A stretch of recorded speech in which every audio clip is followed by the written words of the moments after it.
Day 15 of Ramadan series. என்ன, அல்லாஹ்வின் தூதர் முஹம்மது நபி ஸல்லல்லாஹு அலைஹி வஸல்லமே ஒரு நாளைக்கு இவ்வளவு முறை பாவ மன்னிப்பு கேட்டிருக்காங்களா? அஸ்ஸலாமு அலைக்கும் வரஹ்மத்துல்லாஹி வபரகாத்துஹு. முஹம்மது நபி ஸல்லல்லாஹு அலைஹி வஸல்லம் கூறினார்கள், அல்லாஹ்வின் மீது சத்தியமாக நான் ஒரு நாள்ல 70 முறைக்கு மேல அதிகமா அல்லாஹ் கிட்ட பாவ மன்னிப்பு கேட்டிருக்கேன்னு. இன்னும் மற்றொரு ஹதீஸ்ல நான் ஒரு நாள்ல 100 முறை அல்லாஹ் சுப்ஹானஹு வ தஆலா கிட்ட பாவ மன்னிப்பு கேட்டிருக்கேன்னு. பாவமே செய்யாத சொர்க்கம் வாக்களிக்கப்பட்ட முஹம்மது நபி ஸல்லல்லாஹு அலைஹி வஸல்லம் அவங்களே 100 முறை இஸ்திக்ஃபார் பண்ணியிருக்காங்க.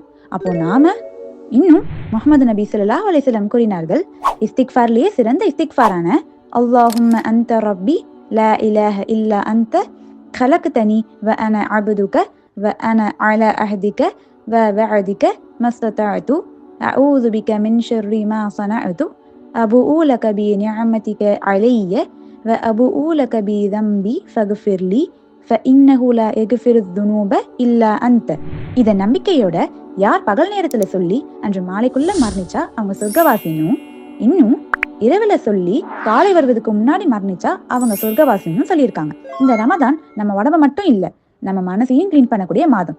அதனால இன்னையிலிருந்து முடிஞ்ச அளவுக்கு அஸ்தக்ஃபிருல்லான்னு சொல்லி நம்மளோட பாவங்களை அல்லாஹ் சுப்ஹானஹு வ தஆலாவுடைய கருணையால அழிப்போமா? இன்ஷா அல்லாஹ்.